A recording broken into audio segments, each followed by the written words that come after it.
zilipotea, lakini Ayubu hakumwacha Mungu.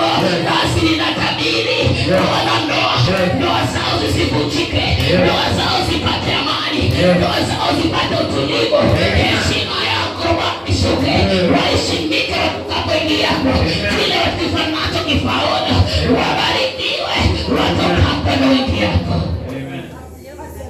Bwana nazungusha hizi na ukuta wako wa moto, maadui na vituko zao wasione, ili Bwana kuinue na kutukuze. Kwa jina la Yesu Kristo nimeomba na kuamini. Amen. You are blessed. Amen. Unaweza rudi huko. Unaweza rudi huko sasa. Mpishe nafasi yangu.